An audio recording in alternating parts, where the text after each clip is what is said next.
नमस्कार, मेरा नाम ज्ञानेश्वर है और आपने देखना शुरू किया है लाइव सिटी। मेरे साथ रोज की तरह दिल्ली से जुड़ रहे हैं देश के जाने माने सीनियर जर्नलिस्ट अजीत द्विवेदी जी। अजीत जी, कल हम लोगों ने जेडीयू की चर्चा की और जेडीयू के बहाने संपूर्ण एनडीए की चर्चा कर ली थी, क्योंकि बिहार में चुनाव है। चुनाव अक्टूबर नवंबर में होना है, लेकिन फिर से कई लोग अनुमान व्यक्त करने लगे हैं कि बजट सत्र के बाद कुछ भी हो सकता है, ऐलान हो सकता है। तो खैर, उन संभावनाओं पर जब वक्त आएगा हम लोग चर्चा करेंगे। और जब हम लोग जेडीयू की कल चर्चा कर रहे थे तो यह बात बिल्कुल साफ साफ कि जेडीयू की सेहत नीतीश कुमार की सेहत पर निर्भर करती है कि नीतीश कुमार की सेहत कैसी रहती है, नीतीश कुमार किस प्रकार से समझौते करते हैं, किस प्रकार से सौदा करते हैं बीजेपी के साथ, और फिर जनता के बीच यह संदेशा कहां तक पहुंचता है कि नीतीश कुमार अगले 5 वर्षों के लिए कितने फिट हैं। देखिए, यदि हम जेडीयू की सेहत की बात करें, झारखंड में, पड़ोसी झारखंड में अकेले विधायक हैं सरयू राय और नीतीश कुमार के बहुत ही पुराने साथी। मुझे तो वह किस्सा भी याद है कि नीतीश कुमार के पुत्र निशांत, जिनकी राजनीति के बारे में आजकल बहुत चर्चाएं हो रही हैं कि वह हरनौत से चुनाव लड़ाए जा सकते हैं, सरयू राय ने कहा कि देखिए, नीतीश कुमार का जो उसूल है उसमें उन्हें नहीं लगता है कि निशांत को वह पॉलिटिकल एंट्री देंगे।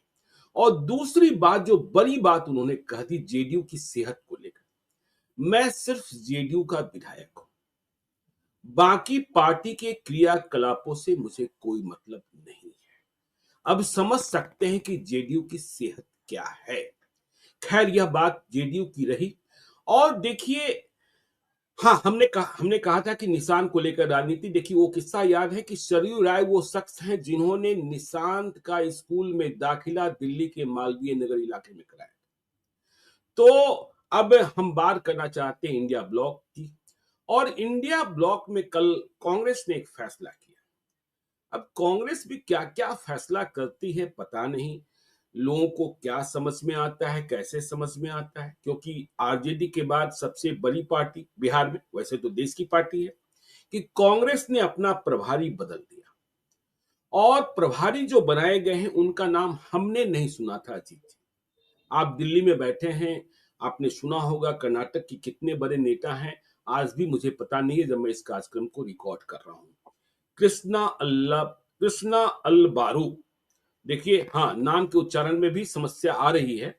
तो मोहन प्रकाश अब नहीं, कृष्णा अल बारू। अब देखिए, बिहार के लोग जब मैं नहीं जानता हूं तो कितना जानते हैं, कन्नड़ भाषी होंगे, हिंदी और कन्नड़ का संघर्ष भी कैसा है। और यह बिहार के प्रभारी बना दिए गए, भले बिहार प्रदेश कांग्रेस कमेटी की कमेटी नहीं बनी, अध्यक्ष भले हैं अखिलेश प्रसाद सिंह, और कहीं ये प्रभारी बने हैं। और इस बीच चुनाव के पहले कर्नाटक में कहीं कन्नड़ हिंदी का संघर्ष हुआ तो असर क्या होगा वह भी देखने को मिलेगा। देखिए, भक्त चरण दास प्रभारी थे, और किस तरीके से उड़ीसा के रहने वाले, किस तरीके से लालू यादव उन्हें कहा करते थे भक्त चोनहर दास, भक्त चोनहर दास। तो मोहन प्रकाश के बारे में जो मौजूदा प्रभारी थे उनके बारे में कहा जाता था कि सबके साथ संबंध है, पुराने आदमी हैं, समाजवादी रहे हैं, लालू यादव भी इज्जत करते थे, नीतीश कुमार भी इज्जत करते थे। तो इंडिया ब्लॉक में कांग्रेस की सेहत तो आप समझते ही हैं किस तरीके से बार्गेनिंग होगी। लेकिन एनडीए के मुकाबले जब हम इंडिया ब्लॉक की तैयारी की बात करते हैं तो तेजस्वी यादव और लालू यादव दोनों एक ही पेड़ हैं। तो हम ये देखते हैं कि वहां सिर्फ कह देने की बात है, ये आपने कह दिया कि हम लोग, मतलब लालू यादव ने कहा कि हम लोग बीजेपी को नहीं बनने देंगे। लेकिन जमीनी स्तर पर देखिए, अब जब इस कार्यक्रम को रिकॉर्ड कर रहे हैं तो कुछ देर पहले हमारे साथ शक्ति सिंह यादव थे, आरजेडी के जो मुख्य प्रवक्ता है, वह कह रहे हैं जमीन तैयार है। वह इस बात को चुनौती दे रहे हैं कि यदि नीतीश कुमार को सिर्फ सुरक्षा कर्मियों के साथ छोड़ दिया जाए, जिस तरीके से प्रगति यात्रा कर रहे हैं, सूचना एवं जनसंपर्क विभाग और विजय चौधरी, सम्राट चौधरी, इनका पहरा न हो तो नीतीश कुमार का सच सामने आ जाएगा।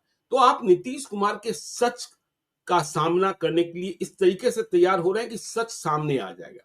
लेकिन आप, वह सच सामने आए ना आए, आपकी तैयारी क्या है, आप क्या कर रहे हैं, यह बात समझ में नहीं आती। आरजेडी की स्थिति वही, कांग्रेस की स्थिति वही, और वीआईपी पार्टी। देखिए, बड़ी पार्टी मतलब आप मान रहे हैं क्योंकि आप बड़ा भाई कहते हैं मुकेश सहनी, खबर यह है कि 3 महीनों से कोई संवाद नहीं है तेजस्वी यादव और मुकेश सहनी में। तो फिर ये कैसे चलेगा और कैसे एनडीए से निपट पाएंगे, यह सवाल तो बड़ा है ना अजीत जी। देखिए, बहुत सही बात है कि हम लोगों ने जब जेडीयू और उसके बहाने एनडीए की चर्चा की थी, उसकी चुनावी तैयारियों की, तो हम लोग की जिम्मेदारी बनती है कि हम लोग इंडिया ब्लॉक और आरजेडी के जी बहाने, बिल्कुल। कांग्रेस के बहाने उसकी भी तैयारियों की समीक्षा करें। ये सब हम्म, प्रिलिमिनरी बातें हैं, एकदम अभी शुरुआती बात है, अभी चुनाव का तो कोई ऐसी संभावना नहीं दिख रही है। जो भी जी आदमी अभी कह रहे हैं लोग, देखिए, जब जब एक संभावना थी कि समय से पहले चुनाव होगा, हम लोगों ने सबसे पहले कहा, फिर बिल्कुल। हम लोगों ने उसको करेक्ट किया कि नहीं, अभी अब कोई तैयारी नहीं हो रही है।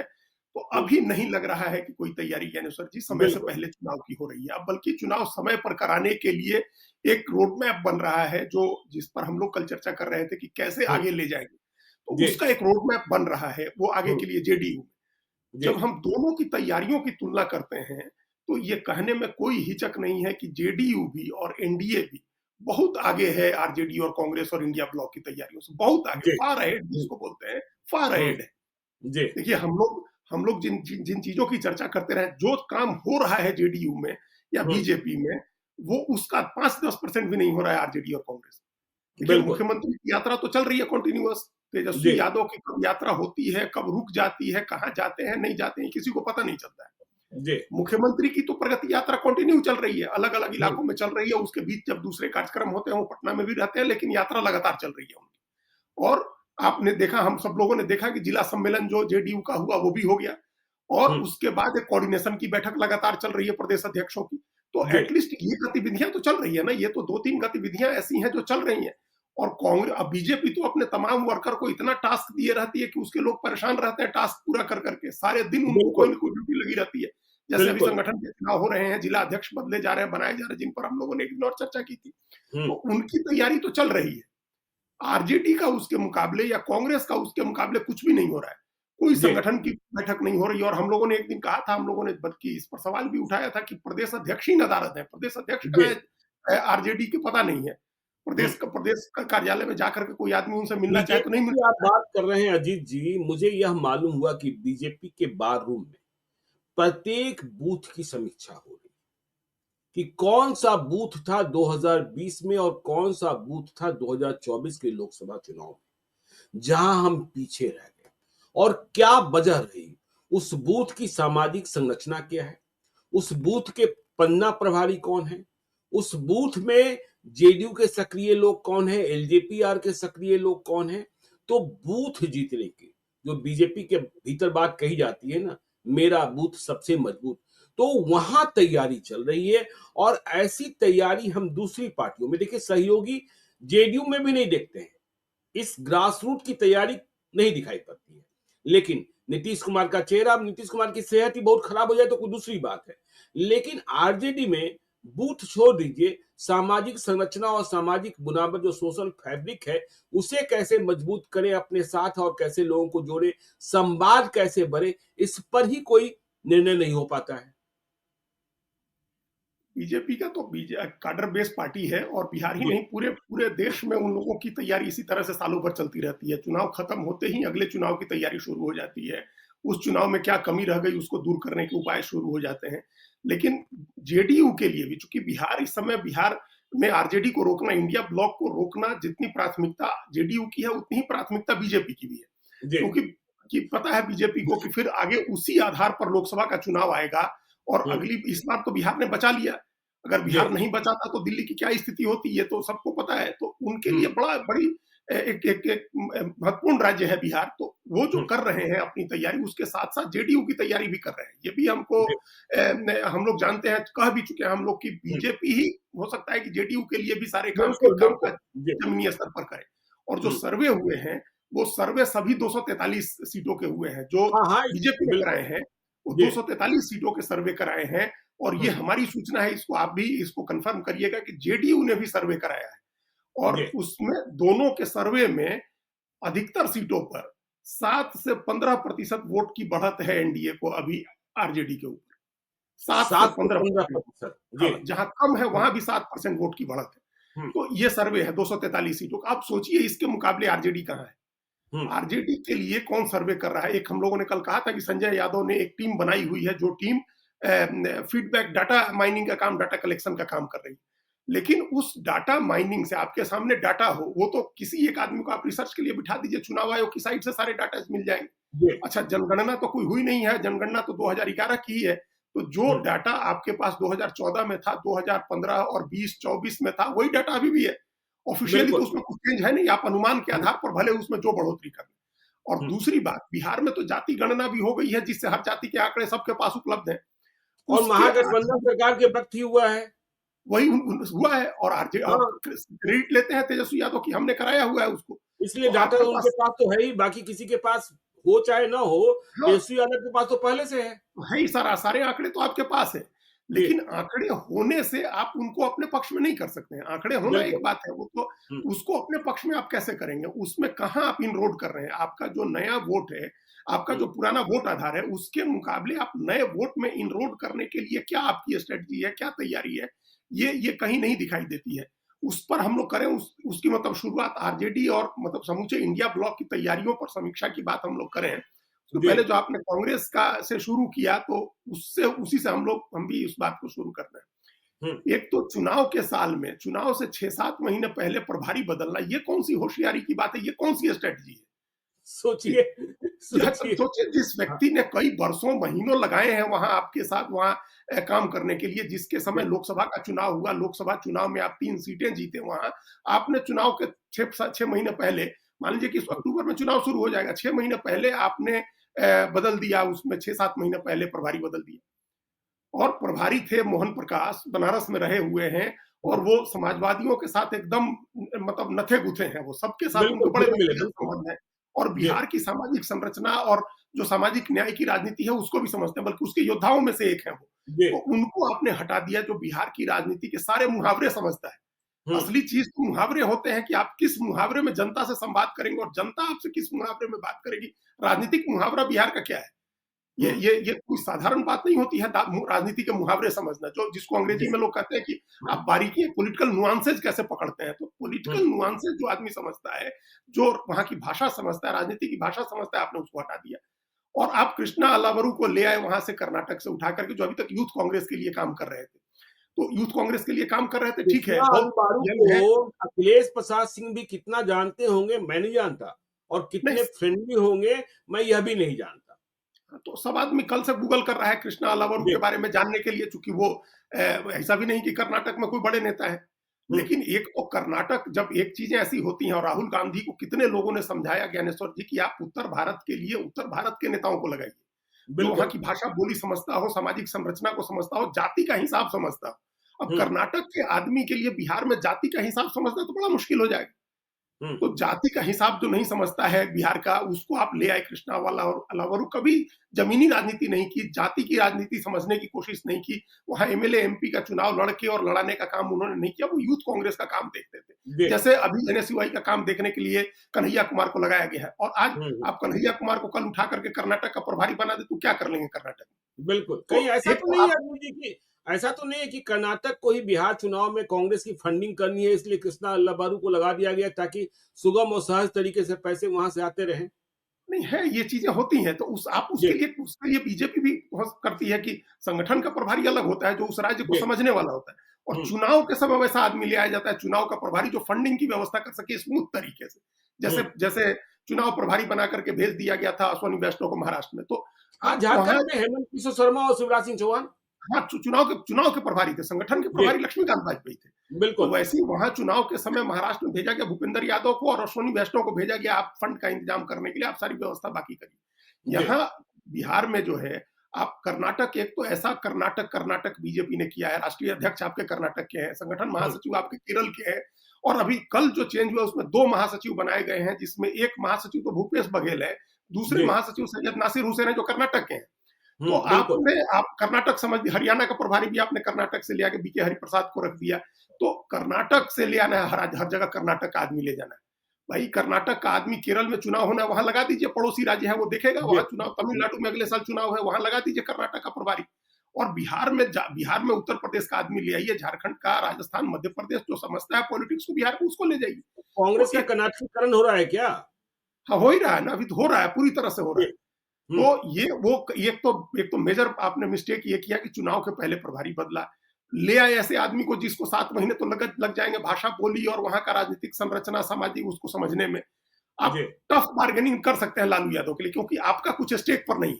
तो इससे तो बिल्कुल। राजनीति नहीं होगी ना। आप ऐसे हुँ, आदमी को राहुल गांधी ने बिठाया जो बात ही नहीं समझेगा कि लालू यादव क्या कहना चाह रहे हैं और तेजस्वी क्या कहना चाह रहे हैं। वो एक लाइन लेके बैठेगा कि हमको ये राहुल गांधी जी ने कहा है दिल्ली से, तो हमको ये करवाना है।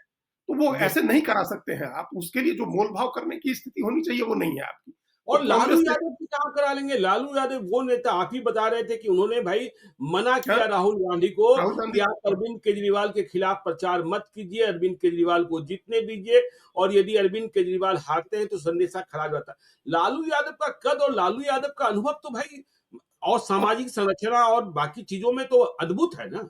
हाँ भाई और राहुल गांधी मान गए लालू यादव की बात। जी, वो तो अगर ये ब्लंडर नहीं करते केजरीवाल की भ्रष्टों की सूची में भ्रष्ट लोगों के पोस्टर में राहुल का फोटो नहीं लगाते तो गड़बड़ी नहीं होती। बिल्कुल। तो वो तो लालू यादव ने तो कह ही दिया था, अपना काम कर दिया था। तो वही लालू यादव के सामने अब कृष्णा अलावारू बैठ करके क्या डील कर लेंगे हमको नहीं समझ में आ रहा है। हुँ, उनके साथ तो फिर अखिलेश प्रसाद सिंह ही डील कर सकते हैं। तो एक तो कांग्रेस का ऐसा कोई आप इतने 2 साल हो गए हमको लगता है लगभग 2 साल अखिलेश सिंह और प्रदेश अखिलेश अध्यक्ष थे। प्रसाद सिंह को तो चैन से कहाँ रहने दे रहे हैं। हाँ, वहाँ भी तो भाई देखिए क्या होना है, नहीं होना है जो चल रहा है ना कि भाई जय बापू, जय संविधान, जय भीम। तो भीम कभी हाँ, पटना दास की चर्चा हो रही है, कभी राजेश राम की चर्चा हो रही है, कमेटी बनती नहीं है। कमेटी की सूची तो अखिलेश प्रसाद सिंह ने सौंपी ही होगी ना, दी हुई है, लेकिन बिल्कुल उसके दिया ऊपर हुआ है। कोई निर्णय नहीं होता है। हाँ, तो उनको डिसीजन करके उनको अपनी कमेटी नहीं बनाने दी कि बिहार प्रदेश की वो कमेटी जी, बना करके फुल फ्लेज प्रदेश कांग्रेस कमेटी काम करे। फिर भी अगर अगर अब एक प्रभारी तो बदल दिया, अगर ये दूसरा ब्लंडर इन लोगों को नहीं करना चाहिए, प्रदेश अध्यक्ष बदलने के बारे में अगर अभी सोचेंगे चुनाव के पहले, तो वो एक दूसरा ब्लंडर होगा। तो खैर कांग्रेस जी, अपना एक आत्मघाती मोड में है, वो कुछ भी डिसीजन कर रही है। अब आइए जो सबसे बड़ी पार्टी है, जो गठबंधन की लीडर पार्टी है, जो कहते हैं तेजस्वी यादव की हम इंजन है।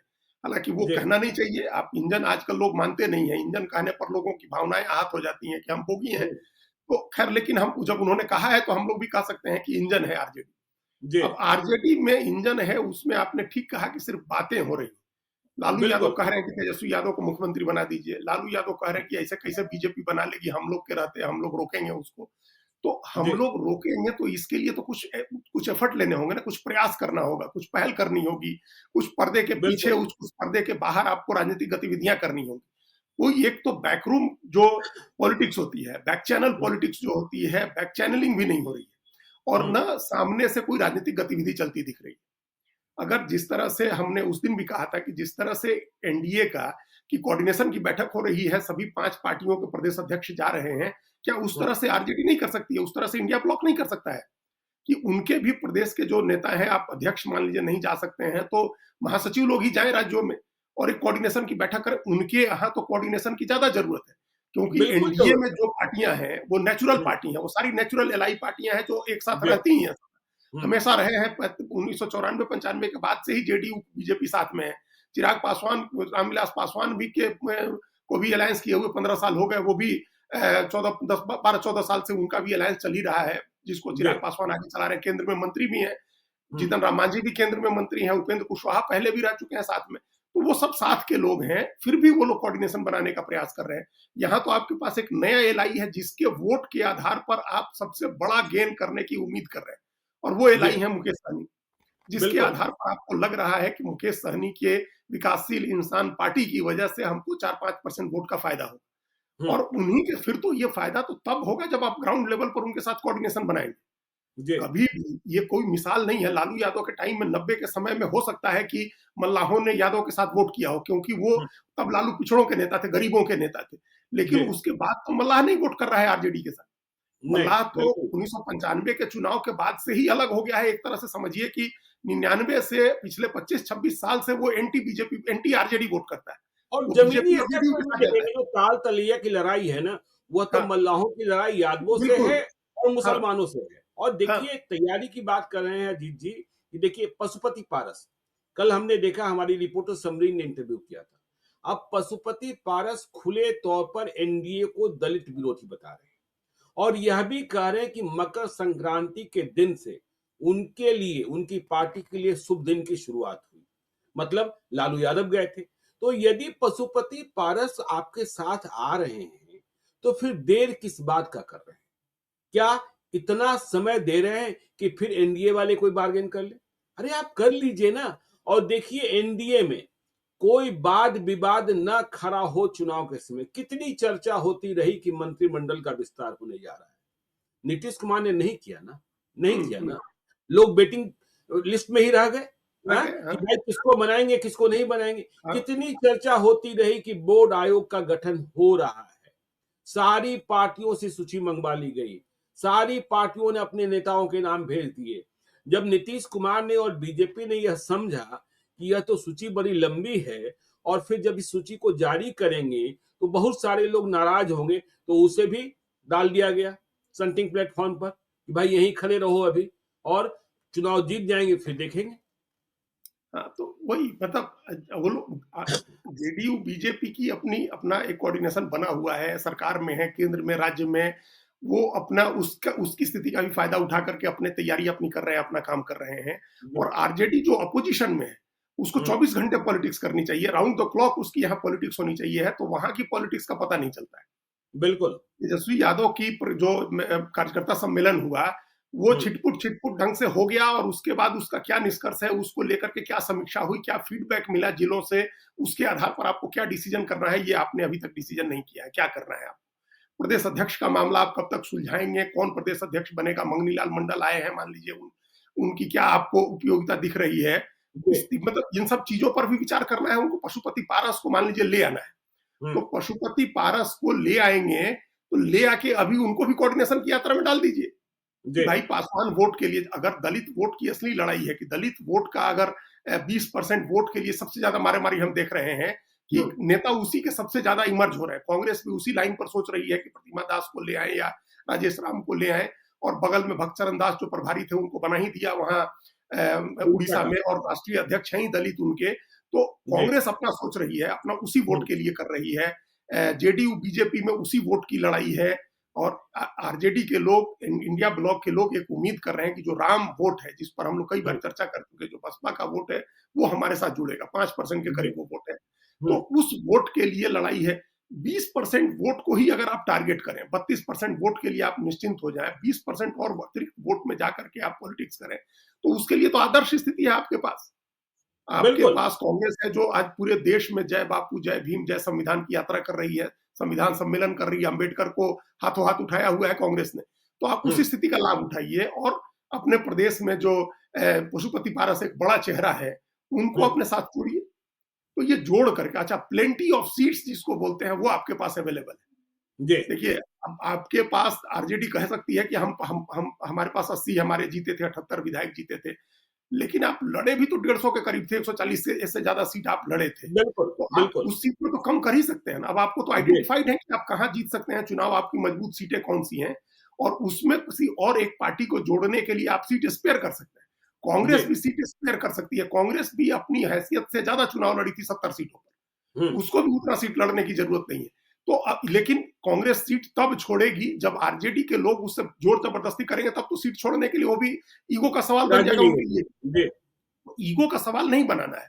कांग्रेस को यह समझाना है कि जिस तरह नेशनल लेवल पर इंडिया ब्लॉक बना और कांग्रेस ने सेक्रीफाइस की और लोगों ने सेक्रीफाइस किया और हम लोग चुनाव जीते, सब आदमी अच्छा परफॉर्म किया, उस आधार पर यहां भी करें, सब आदमी अपनी हैसियत के हिसाब से, जहां मजबूत कैंडिडेट है उस हिसाब से सीटें लें, और बाकी बिल्कुल। सीट शेयर करें, ताकि हम लोग नए अलायंस पार्टनर को एडजस्ट कर सकें।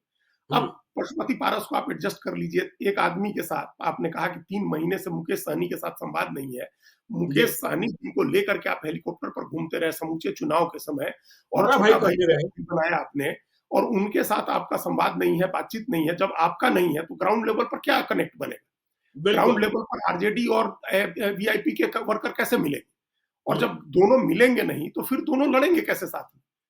जो कोऑर्डिनेशन की बात आज एनडीए के लोग कर रहे हैं, उसकी ज्यादा जरूरत, हम यही पहले कह रहे थे कि उनके यहाँ तो बड़ा नेचुरल है, बड़ा ऑर्गेनिक है उनका अलायंस। जी, आपका अलायंस ऑर्गेनिक नहीं है। हम्म, ये अलायंस इसलिए ऑर्गेनिक नहीं है कि कांग्रेस पार्टी मान लीजिए कि सवर्णों में कुछ राजनीति कर रही है, ब्राह्मणों में, भूमिहारों में वो राजनीति करती है, सवर्णों में, उसके साथ आपकी राजनीति फिट नहीं बैठती है ग्राउंड लेवल पर।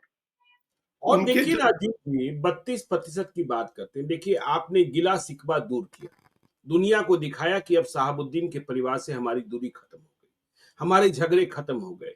हिना साहब फिर से आरजेडी में है, ओसामा साहब फिर से आरजेडी में है। लेकिन आप उसका लाभ कैसे प्राप्त करेंगे? शहाबुद्दीन की लीगेसी देखिए, हम आतंक वाले ब्लैक चैप्टर को छोड़ देते हैं। इसका आपने कोई रोड मैप तैयार नहीं किया। इसके लिए कोई ब्लूप्रिंट नहीं है कि जो मुसलमान वोट बैंक में छेद है, भेद है, जो गोपालगंज में कैसे आप उपचुनाव में हारे, आप कोई तैयारी नहीं करते। लेकिन देखिए, जब एनडीए में यह महसूस हुआ कि ओसामा साहब और हिना साहब दोनों फिर से आरजेडी के पाले में चले गए, तो वहां खान ब्रदर्स, वह भी काला अध्याय वाला है, तो खान ब्रदर्स को चिराग पासवान ने अपने साथ कर लिया है। और चिराग पासवान हेलीकॉप्टर से उड़कर गए, वहां कार्यक्रम किया और वहां दो रेखाएं खिंच गई, खान ब्रदर्स वर्सेस ओसामा साहब। तो खान ब्रदर्स का मूवमेंट जारी, और आप ओसामा साहब शहाबुद्दीन के बहाने जो मुसलमानों को एक कर सकते हैं, जोड़ सकते हैं, जहां टूट है वहां रोक सकते हैं, आपके पास कोई प्लान ही नहीं है। नहीं तो कोई प्लान मतलब वहाँ सिवान का भी प्लान नहीं है, आपका पूर्णिया का भी प्लान नहीं है, सीमांचल का भी प्लान नहीं है। पप्पू यादव के साथ कैसे रखना है, पप्पू यादव की क्या उपयोगिता है, इसके लिए भी कोई प्लान नहीं है। इन मौके पर जब कांग्रेस कोई प्रपोजल देगी पप्पू यादव को लेकर के, तो आप उसको खारिज करिएगा, तो उस समय टकराव बढ़ेगा। तो ये कांग्रेस की जिम्मेदारी नहीं है कि आपसे बात करें कि हम पप्पू यादव को किस तरह से एडजस्ट किया जाए, कैसे इस्तेमाल किया जाए। ये आपकी जिम्मेदारी होनी चाहिए, क्योंकि मुख्यमंत्री आपको बनना है, मुख्यमंत्री कांग्रेस का नहीं बनना है, मुख्यमंत्री पप्पू यादव अभी नहीं बनने जा रहे हैं। तो ये आरजेडी को अगर मुख्यमंत्री अपना बनाना है, तेजस्वी यादव को, तो आरजेडी पहल करे ना, हर आदमी तक पहुंचे वो।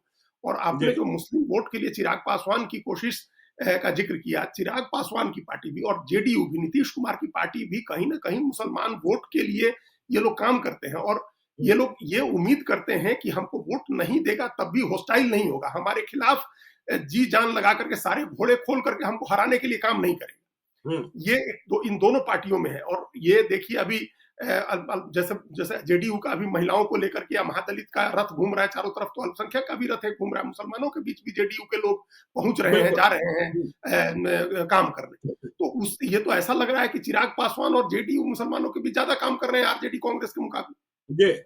आप लोग फॉर गारंटेड लेके बैठे हुए हैं कि वो तुम बीजेपी को हराने के नाम पर हम ही को वोट करेगा। तो बीजेपी को हराने के नाम पर हो सकता है आपको करे, लेकिन जहां चिराग पासवान है, जेडीयू है, वहां हो सकता है कि उस तरह से उसका दिमाग नहीं काम करे, वो वहां रिलैक्स हो जाए, वहां वो ऐसी भी आ जाए, वहां उनका भी उम्मीदवार आ जाए और वहां प्रशांत किशोर भी उम्मीदवार दे दे, फिर तो आपका वो सारी सीटें खराब हो जाएंगी।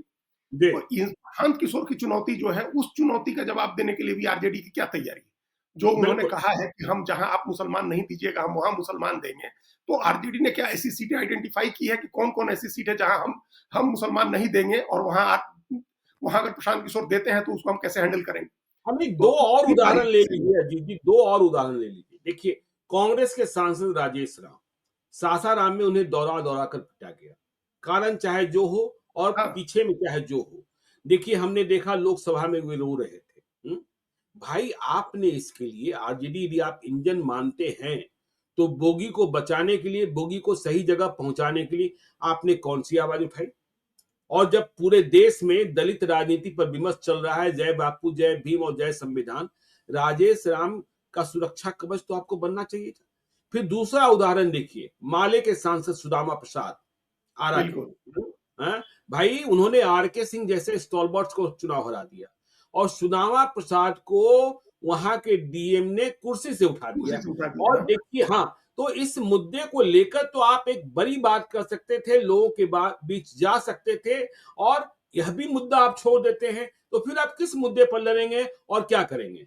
और देखिए, ये दोनों ऐसे नेता हैं, सुदामा प्रसाद के नाम पर वैश्य वोट इंडिया ब्लॉक के साथ गया बीजेपी को, और जो उसका कोर वोट है उसको छोड़ करके, और राजेश राम का वोट तो आप सबसे ज्यादा टारगेट कर रहे हैं, उस 5% वोट। और इन दोनों के समय एक मौका था आपको खड़े होने के लिए, आपको एक आंदोलन करने के लिए। देखिए, ऐसी छोटी छोटी बातों पर तो नेता आंदोलन कर देते हैं, यही काम तो करते थे दिल्ली में अरविंद केजरीवाल, एकदम छोटी छोटी बात पर आंदोलन शुरू कर दिया। लोगों को इंगेज करना होता है, लोगों को अपनी पॉलिटिक्स में इंगेज करना होता है, अपने राजनीति की तरफ लोगों का ध्यान खींचना होता है। तो ये ऐसे मौके थे जिसमें लोगों की दिलचस्पी होती और लोग देखते कि आप अलायंस के लिए खड़े होने वाली पार्टी है। अब अलायंस के लिए जब आप इस तरह से खड़े नहीं होइएगा, अपने एमपी और अपने एमपीज, अपने सहयोगी एमपीज के लिए नहीं खड़े होइएगा, तो मुकेश सहनी क्या एक्सपेक्ट करें, उनके लिए आप कब खड़े होइएगा? तो आप तो नहीं खड़े होइएगा फिर। ये तो इससे तो उनका मोह भंग होगा आपसे। वो दूसरी पार्टी देखेंगे जहां मलाई है, जहां सरकार केंद्र और राज्य दोनों की है, तो चले जाएंगे। तो आप क्या करिएगा? उनका तो कोई दोष नहीं होगा। उनको साथ में बनाए रखना आपकी जिम्मेदारी है। अभी जिस बात पर हम लोग चर्चा कर रहे हैं उसके दो पक्ष हैं। एक तो आरजेडी का अपना संगठन, आरजेडी जी, अपने संगठन में क्या कर रही है, अपने संगठन में उसका जिला स्तर पर संगठन बनाना, बूथ के लेवल पर काम करना, प्रखंड स्तर पर काम करना, इसके बारे में अभी कहीं कुछ नहीं हो रहा है। वो सब एक तरह से शांति है या यथास्थिति काम चल रहा है। संगठन के जी, मामले में ये स्थिति है, और ऊपर आपका संगठन बिगड़ा हुआ, प्रदेश कार्यालय में चले जाइए तो आपके प्रदेश अध्यक्ष नहीं बैठे मिलेंगे, और दूसरा फिर प्रदेश अध्यक्ष ही नहीं है तो बाकी कौन है? प्रवक्ता जी, लोग हैं जो खाली चैनल्स पर जाकर के अपनी बात कह रहे हैं। और हुँ, दूसरा दूसरा है गठबंधन। एक संगठन का काम है, उसमें भी पीछे हो रहे हैं आप, और दूसरा गठबंधन का काम है जो सीट बंटवारा आपको करना है। आप अपोजिशन में है ना, आपका सिर्फ यही काम है।